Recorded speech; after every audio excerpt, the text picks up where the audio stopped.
The morning sun rose softly over the bustling streets of Lagos, glinting off the windshields of cars as they sped through the busy city. On the edge of Lekki Phase 1 stood a modest car wash, a favorite spot for drivers who wanted a thorough cleaning at a fair price. Its owner, Asher, was a man in his late 20s, tall, dark-skinned and quietly handsome, with strong arms and a humble smile. He wasn't the kind of man people noticed at first glance. His clothes were usually worn and stained with soap and oil, his slippers old, his hair unkempt.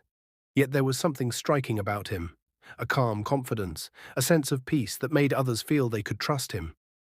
Every morning, Asher arrived before sunrise. He rolled up his sleeves, filled the water tanks, tested the hoses, and arranged the buckets before the first customers came. His friends often teased him for working too hard for a man his age, but Asher only smiled. None of them knew his secret, that he had once been one of the youngest billionaires in West Africa. 2 years earlier, he had been the founder and CEO of one of Nigeria's fastest-growing tech companies. His name, Asher Davenport, had appeared on magazine covers with titles like The Man Redefining Innovation and Youngest Tech Billionaire in West Africa. He had everything: money, influence, recognition, yet the more he achieved, the emptier he felt. His days were filled with meetings, interviews, and deals worth millions. His nights were silent. He had success but no peace, luxury but no meaning. One sleepless night, weighed down by loneliness and exhaustion, he drove to a quiet part of the city and made a decision that shocked his board of directors. He resigned from his own company. Without telling anyone, he disappeared from the spotlight and started a small car wash, hoping that honest, simple work would help him rediscover purpose. It was on a hot Wednesday afternoon that Sofiya first walked into his life. She drove a silver Toyota Corolla, elegant but understated, the kind of car that reflected her calm and decent nature. She was in her early 30s, with bright brown eyes and a composed, gentle voice. Her long black hair was tied neatly behind her head, and she carried herself with quiet grace. "Good afternoon," she said softly as she stepped out of the car. "Good afternoon, ma'am," Asher replied politely, drying his hands on a towel. "Would you like a full wash?" "Yes, please," she said, handing him the keys. Asher nodded and got to work. He preferred silence when working. He let his effort speak for him. Soap bubbles shimmered in the sunlight as he moved with steady precision, rinsing and drying every inch of the vehicle with care. Sofiya sat under the shade nearby, scrolling through her phone. Half an hour later, Asher called out gently, "Madam, we're done. You can check it now." Sofiya inspected the car, impressed by how spotless it looked. "You're very good at this," she said warmly. "I've been to many car washes, but none do it like this." "Thank you, ma'am," he replied with a quiet smile. "We just try to do our best." She paid him, waved goodbye, and drove off. Asher watched her car disappear into the distance, then returned to his work. When he later went to clean the chair where she had been sitting, he noticed a brown leather bag tucked beside it. Curious, he opened it slightly, hoping to find an ID card or contact information. What he saw instead left him stunned. Bundles of cash neatly arranged, a smartphone, ATM cards, and what appeared to be official documents and certificates. The contents were clearly worth millions. Asher looked around. She was gone. For a brief moment, his heart raced. He could easily keep it. No one had seen her forget it. The world would never know. But after a deep breath, he closed the bag and carried it into his small office. "It's not mine," he murmured to himself, "and I won't lose my peace over something that isn't mine." He placed it on a shelf and locked the door. Days turned into weeks, and Sofiya never came back. Asher began to wonder if she had realized her loss. The phone inside the bag was locked, and he refused to tamper with it. Every evening, he would check to make sure the bag was still there, then lock it away again. 3 weeks later, on a bright Saturday morning, the familiar silver Corolla pulled into the car wash once more. Asher froze for a moment, instantly recognizing her face. She stepped out, looking worried and flustered. "Good morning," she said anxiously. "Please, I think I might have left something here weeks ago." Asher smiled calmly. "Your brown leather bag?" Her eyes widened in disbelief. "Yes, my bag. You found it." He nodded and went inside. When he returned with the bag, Sofiya gasped and covered her mouth, tears welling in her eyes. "Oh my God," she whispered. "I thought I had lost everything. My certificates, my ATM cards, my entire savings." She opened the bag, finding everything intact. Overwhelmed, she knelt before him in gratitude. "You're an angel," she said, voice trembling. "Please let me thank you. I can't believe people like you still exist." Asher quickly stepped back, embarrassed. "Please, Mom, don't kneel. I only kept what wasn't mine." But Sofiya insisted, still teary-eyed. "You don't understand what you've done for me. This bag held my father's inheritance, my documents, my life." She pulled out a checkbook, wrote quickly, and handed it to him. "This is 2 million naira. Please take it as a token of my gratitude." Asher shook his head. "No, Mom, I can't accept it." "Why not?" she asked, astonished. "You deserve it." He smiled gently. "Because kindness should never be sold." They looked at each other for a long, silent moment, her eyes full of disbelief, his calm and steady. That day, something shifted in Sofiya's heart. She no longer saw him as just a car washer, but as a man of rare character, someone whose integrity could not be bought. As she drove away, her thoughts lingered on him, his rough clothes, his gentle voice, his refusal to take her money. Everything about Asher reminded her that there was more to people than appearances. And though he didn't realize it yet, that simple act of honesty had opened the first door to a love that would change his life forever. In the weeks that followed, Sofiya found herself thinking about the car wash far more often than she expected. It wasn't about the shine of her car or the quality of the service, it was about the man behind the hose and bucket. Each time she remembered how Asher had refused her offer of money, something inside her softened. She had met countless men in Lagos, some wealthy, some charming, some with perfect English and polished manners, but none had shown such honesty, such quiet dignity. She tried to push the thought aside, convincing herself she was simply grateful. But every time she closed her eyes, she saw his gentle smile and heard his calm voice. Kindness should never be sold. One Saturday morning, she made a decision. She would return to the car wash, even if she had to pretend her car needed another cleaning. The sun was already high when she arrived. Asher was bent over a tire, scrubbing it carefully as water splashed around his feet. When he looked up and saw her, a faint smile crossed his face. "Good morning, Mom," he said warmly. "You're welcome again." "Good morning," she replied softly, stepping out of her car. "I thought I'd stop by again. You did such a good job last time." Asher nodded politely. "Thank you. We'll get started right away." Sofiya sat on a small wooden bench under the mango tree, watching him work. His movements were precise and focused. The muscles in his arms tightened and relaxed as he rinsed and wiped, his faded jeans clinging to his legs, his shirt slightly torn at the collar. There was a certain grace in the way he worked, the quiet pride of a man who found peace in simple labor. When he finished, Sofiya handed him the usual payment but lingered instead of leaving. "You must really love what you do," she said curiously. Asher wiped his hands on a towel and gave a faint smile. "I do. It's honest work. Don't you ever wish for something more comfortable?" He paused, thoughtful. "Comfort isn't always peace. Sometimes the things we chase only make us tired." His words caught her off guard. They sounded like they came from someone far older, someone who had lived and learned. She wanted to ask more, but held back. There was something about him that made her both curious and calm, like a mystery wrapped in peace. Over the next few weeks, Sofiya began to stop by more often, sometimes to wash her car, other times just to say hello.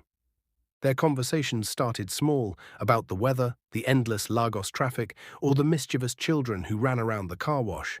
Asher didn't talk much, but when he did, his words carried quiet wisdom. One afternoon, a group of dusty schoolboys passed by barefoot, stopping to drink from the outdoor tap. Sofiya reached into her purse and handed them some money for food. Asher smiled faintly. "You're kind." "Not as kind as you," she replied with a teasing smile. "You returned my bag when you could have taken everything." He shook his head. "Doing the right thing shouldn't be special. It should be normal." That simple sentence lingered in her mind long after she drove away. This man is different, she thought. That evening, Asher sat behind the car wash after closing. The sky was painted orange by the setting sun. He leaned against the water tank, listening to the distant sound of traffic. For the first time in a long while, he felt a warmth in his chest, something he hadn't felt since before he left his company. He had built Davenport Technologies from nothing. A middle-class boy with a passion for computers, he had worked day and night until his company became a household name across Africa. But with success came greed, friends who turned opportunistic, relationships that became transactions, and a world where affection was measured by status. He still remembered his last relationship, a model who once told him, "I love you because you're powerful." That was the day he realized he was no longer loved for who he was, but for what he owned. Meeting Sofiya changed that. Her humility, her gratitude, her tears, they had awakened something in him. Still, he was afraid. What if she changed when she discovered who he truly was? What if the fragile peace he'd found crumbled once his secret was out? He decided to keep his identity hidden. For now, he would simply be Asher, the car washer, not Asher Davenport, the billionaire. The next week, Sofiya came again, this time carrying a small lunchbox wrapped in a towel. "I thought you might be hungry," she said with a shy smile. Asher looked surprised. "You didn't have to go through that trouble." "It's no trouble," she said quickly. "You've been kind to me. This is just a little thank you." They sat under the mango tree and ate together. The air smelled faintly of soap and wet ground. Children laughed nearby, and the sound of running water filled the pauses between their words. For the first time, they laughed together, about childhood memories, Lagos rainstorms, and the funny ways people tried to skip paying at car washes. Sofiya told him about her job as a teacher at a small private school in Yaba. Her pay was modest, but she loved shaping young minds. "You must love children a lot," Asher said, watching her eyes light up as she spoke. "I do," she replied. "They remind me of innocence, something adults lose too easily." Her words touched him deeply. That night, as he lay in his tiny room behind the car wash, Asher found himself smiling. It wasn't the smile of a man with everything. It was the smile of a man finally rediscovering peace.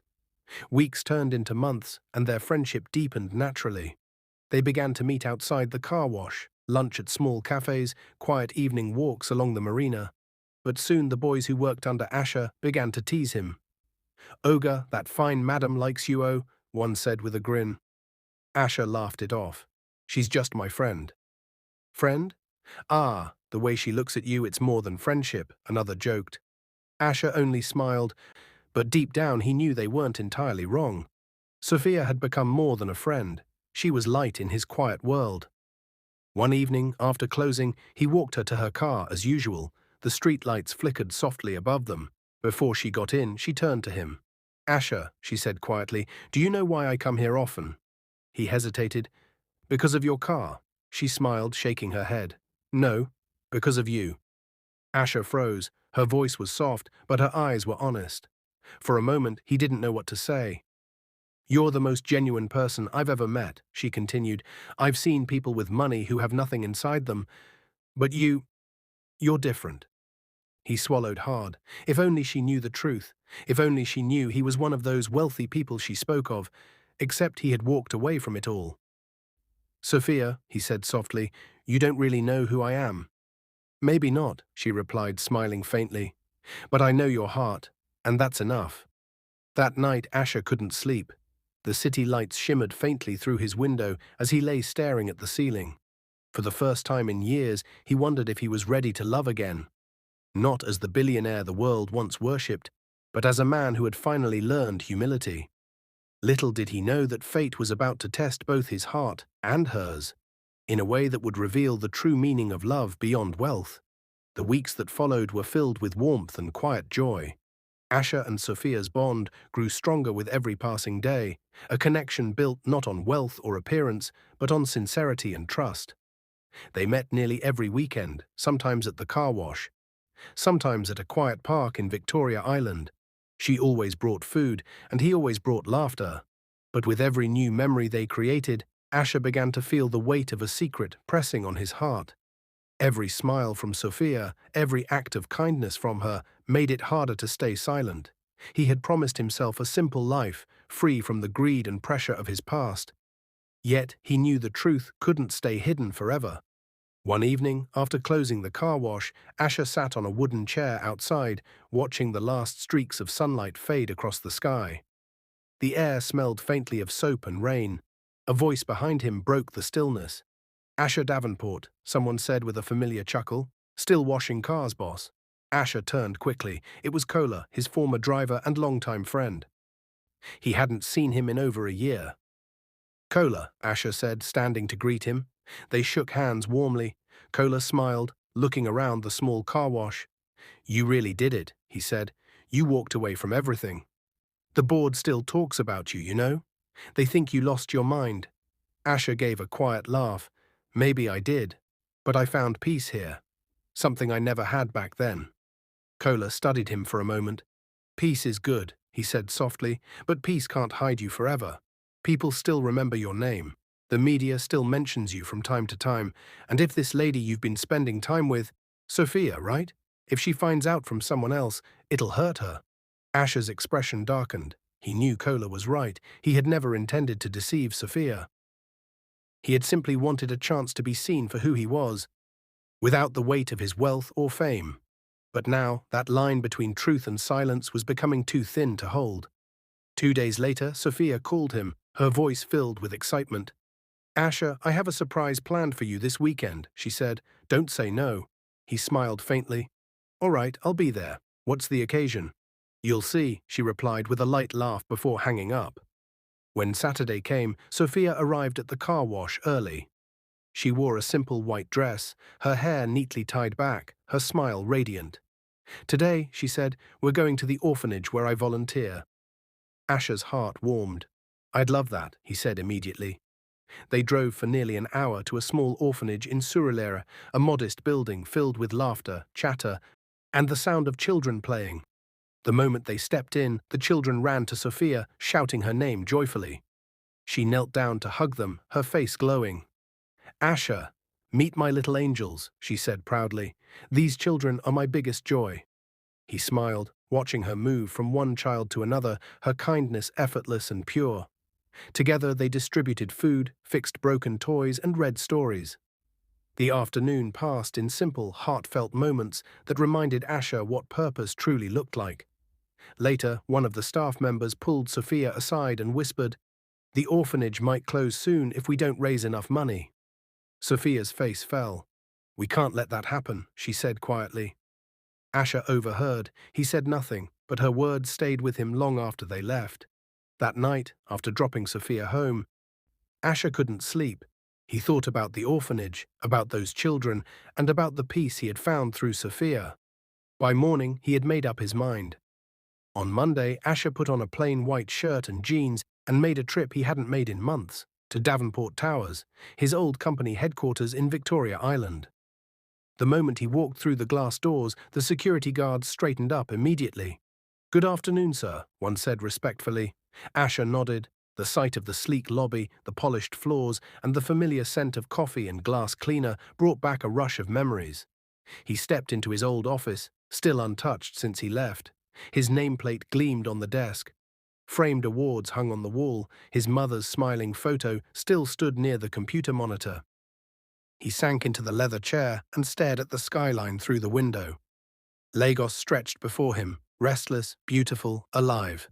"I thought walking away would give me peace," he murmured. "But maybe peace also means using what you have to make a difference." That afternoon, he signed a single document authorizing a multi-million naira donation to the orphanage, enough to fund its operations for a decade. The paperwork listed the donor only as AD Foundation. He made sure his name would not appear anywhere. A week later, Sofiya called, her voice trembling with excitement. "Asher, you won't believe what happened."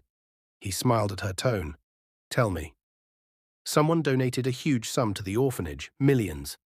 The director said it came from a group called the AD Foundation. We can finally repair the building, buy new beds, everything."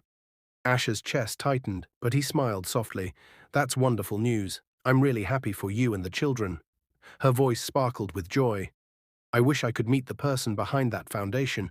Whoever they are, they've changed so many lives." He smiled faintly, guilt tugging at him. "Maybe one day you will." But fate had other plans.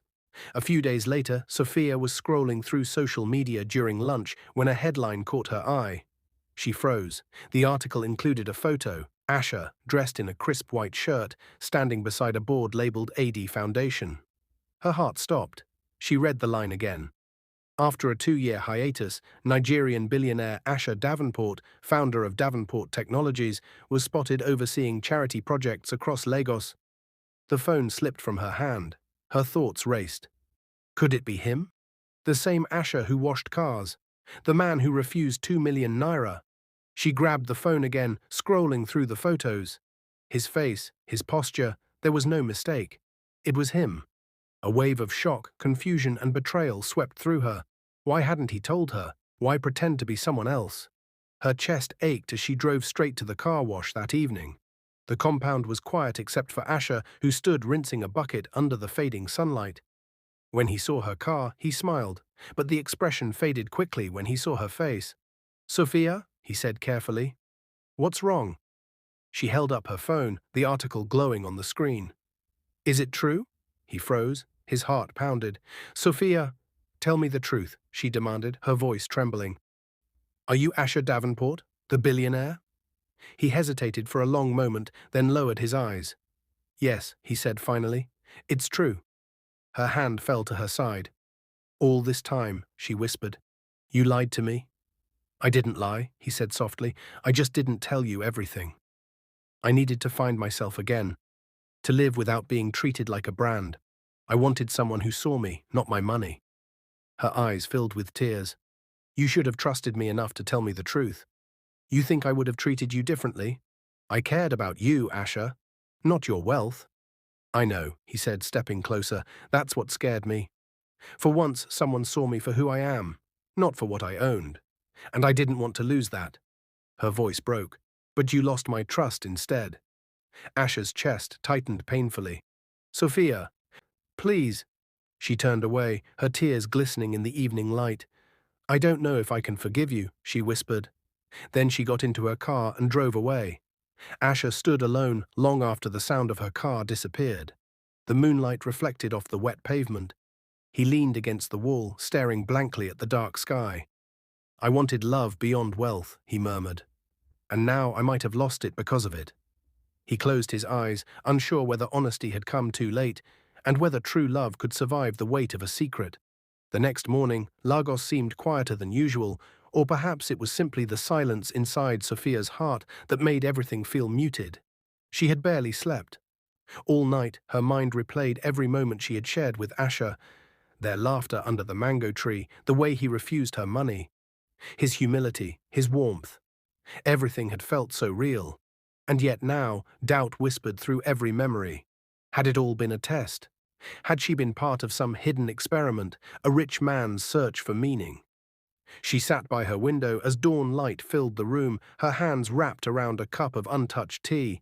She had fallen in love with Asher, the car washer, not the billionaire. Now she wasn't sure who he truly was. Her phone buzzed. It was her friend and colleague, Lydia. "Girl," Lydia's voice came bursting through, bright with excitement.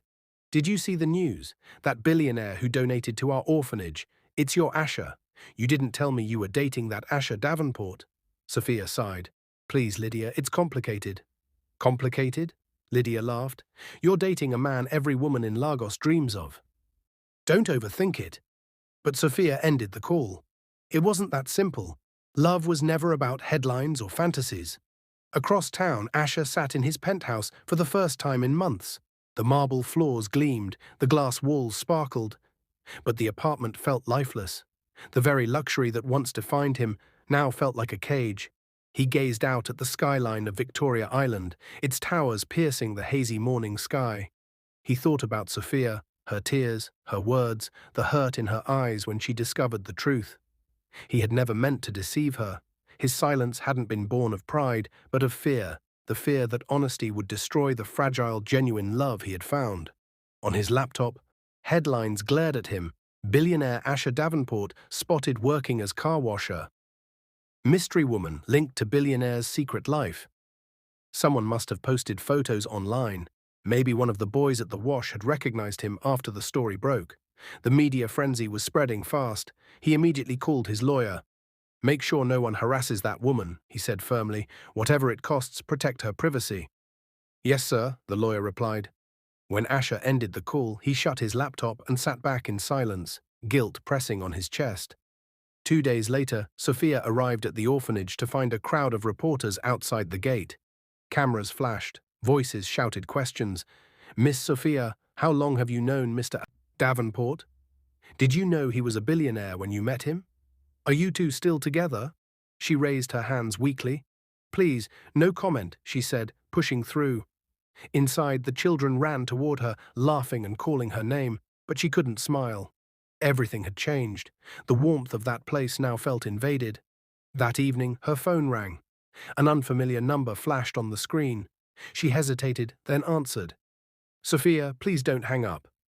It was Asher. Her voice was steady but cold. "You shouldn't be calling me." "I just want to explain," he said softly. "I never meant to hurt you. I needed to start over, away from the pressure, away from people who only saw my name and not my heart." "And you thought pretending to be poor was the way to do that?" she asked, her tone trembling between anger and disbelief. "I didn't pretend," he said quietly.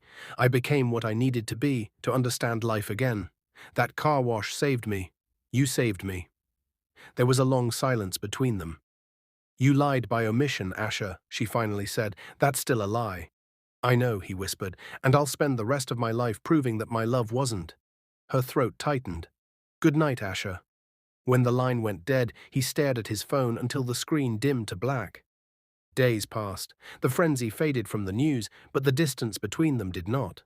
Sofiya threw herself into her teaching and volunteer work, trying to fill the void. The children at the orphanage noticed her sadness. "Auntie Sofiya, are you sick?" a small boy asked one afternoon. She forced a smile. "No, sweetheart, just tired." That night, as she reached home, she found an envelope on her doorstep. Inside was a simple handwritten note. "I've learned that love must be proven through action, not wealth. Tomorrow, please come to the orphanage at noon. No cameras, no reporters, just truth." Asher, she read it twice, torn between curiosity and caution. The next day, she went. The orphanage compound was quiet when she arrived. The children were inside having lunch. Under the old mango tree stood Asher, dressed simply in his worn jeans and faded shirt, the same way he had looked when they first met.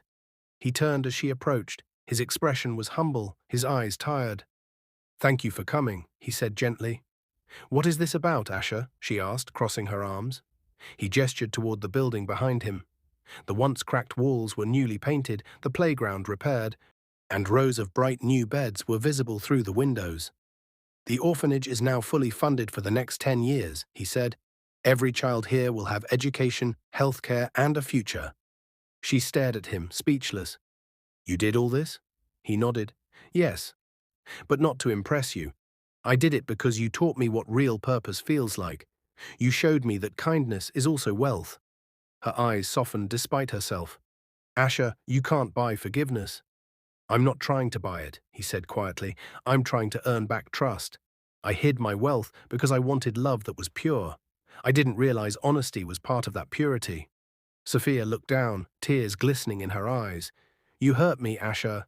You made me question what was real." He took a slow step closer. "Then let me show you what is real." From his pocket, he drew a small velvet box and opened it. Inside was a simple silver necklace, elegant but unpretentious. "This isn't about money," he said softly. "It's about gratitude for teaching me what no fortune could ever buy: compassion, humility, and love that sees beyond status." Tears welled up in her eyes. "Do you really think one gift can fix everything?" "No," he said, his voice barely above a whisper. "But it's a start." They stood in silence, the sound of children's laughter echoing faintly from inside. Sofiya turned to look at them, the same children they had once fed together, now happier than ever. "You didn't have to change the world to prove you cared," she said at last. "You just had to be honest with me." He nodded slowly. "Then give me one more chance, to be honest, to be better." She hesitated, torn between pain and the love that refused to die. Finally, she whispered, "One chance, Asher. But this time, no secrets." A slow smile spread across his face. No secrets. They began to walk together toward the playground as the children ran to meet them. Laughter filled the air, soft and pure, carrying with it the promise of something new. For the first time in weeks, Sofiya laughed again.